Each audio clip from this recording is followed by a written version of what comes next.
حوت فعلا ديال 5 دراهم. السلام عليكم. تحية نضالية لسي عبد الإله المراكشي الحوات، وديه الريح من فاس حتى المراكش.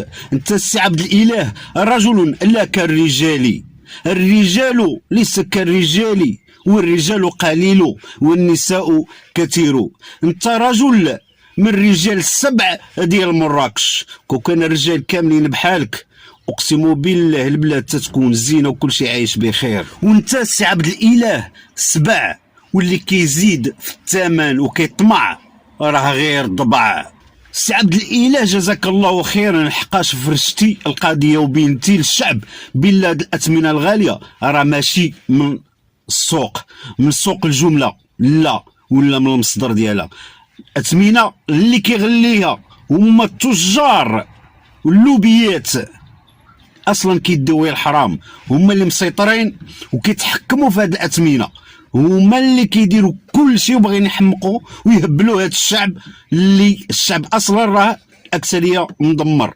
وهاد اللوبيات وهاد التجار الكبار اللي كيسيطروا ويزيدوا في الاثمنه شنو باغيين يديروا؟ فين باغيين يوصلوا؟ ثراء الفاحش. باغي كل واحد فيهم يطلع للقمر يدير الفلوس، المهم خصو الفلوس، ما على بالوش بالشعب.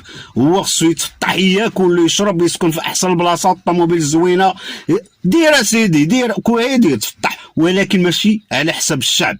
حلالا طيبه، خصها تكون حلالا طيبه، حقاش الدنيا دوار على اي كلب، الدنيا كدور، واي كلب كيدير شي حاجه كيحصل ويطيح في حفره في التالي. والدنيا خايبه ملي كدور على الانسان، التالي ديال الانسان هي اللي خصو يفكر فيها بنادم. هاد الناس هادو الطمع والشجع اعمالهم القلب ديالهم مبقاوش كيرحموا، الرحمه تحيدت منهم، من باب مشات باي باي. يعني كيشوفوا غير روحهم، هما اللي خصهم يعيشوا الحياه السعيده بالمال والبانون والسفر واي حاجه. انسان يدير هذا الشيء كامل ولكن حلالا طيبه. علاش هذا الحرام؟ علاش؟ شنو؟ ثالثه الموت، ثالثه خرقه بيضاء، ثالثه جنازه رجل، جنازه امراه. هذا هو التالي، حفره غادي يطيح فيها كل شيء، كيبقى غير اللي درتي. من زرع حصد، اللي زرع الخير كيلقى الخير، واللي زرع الشر كيلقى الشر. هذه هي خلاصه القول. بالنسبه للسردين اللي كيدير 2 دراهم ونص في المرسى ولا في سوق الجمله، كيبيعوه ب 25 20 درهم 30 درهم. عباد الله راه تستيا اقسم بالله الا حشومه عليهم، والله لا عيب وعار، ما نعرف شنو، راه بزاف والله الا زعما ما تلقاش الكلمه اللي تقولها لهاد الناس، هاد الوحوش، لهاد الظلمه، لهاد الحقاره، هاد الناس الطماعه وهاد الشجع اللي فيهم وهاد القلب الكحل اسود اللي عندهم. انا بالنسبه لي الحوت كيدير 20 درهم 25 درهم 30 درهم، بالنسبه لي علاش نشريه؟ ما نشريهش، اقسم بالله ما نشريه.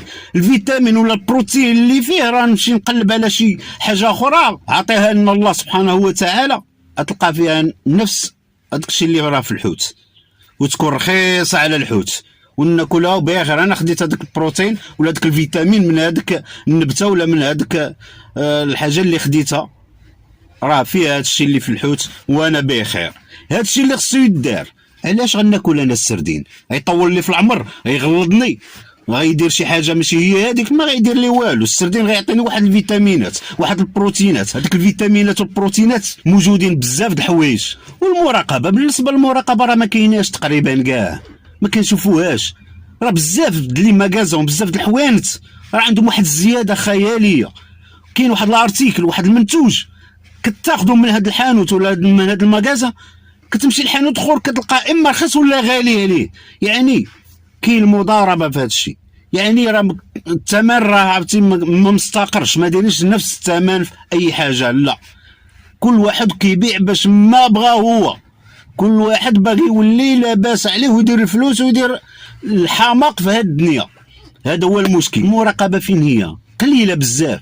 كون كانت المراقبه كاينه ديما وداك الشيء صارم وكيطبق بحذافيره راها ما غاديش تكون هاد السبه هادي فهاد التجار ولا هاد اللوبيات. هذا هو المشكل، وهذا المشكل عويص وخصو يتحل في اقرب الوقت. ويجي واحد ويقول لك بنادم ولا حمق ولا مستريسي ولا مكتئب اكتئاب. وكيفاش الناس ما تكتئبش وما تستريساش وما تحمقش وما تهبلش؟ ورا الاثمنه راه بزاف هذا الغلا هذا، واقسم بالله لا بزاف. راه بغاو يحمقوا بنادم هاد الناس هادو، وبغاو يهبلوه، بغاو يسطيوه. كيقول لك بنادم راه مدمر، بنادم راه مدمر عباد الله. وراه الفلوس ما كايناش، فلوس قليله، الخلصه قليله، والاثمنه مرتفعه كاع بزاف فوق القياس. بزاف هذا الاستغلال. والله الا حشومه عليهم هاد الناس، هاد اللوبيات والتجار اللي كدوا غير الحرام في الحرام، حشومه عليهم وحشومه بزاف اللي مدمرين هاد الشعب. والله الا عيب عليهم، والله ما نسمحوا لهم اليوم القيامه باذن الله حتى يعفو عليهم الله سبحانه وتعالى ويرجعوا للطريق المستقيم ويتقادوا ويعبدوا الله. خافوا الله، الانسان خصو يخاف الله من سبحانه وتعالى. حسا قليل اللي كيخاف الله بهاد الناس هادو. والتحيه خويا عبد الاله من القلب للقلب. والسلام عليكم ورحمه الله تعالى وبركاته.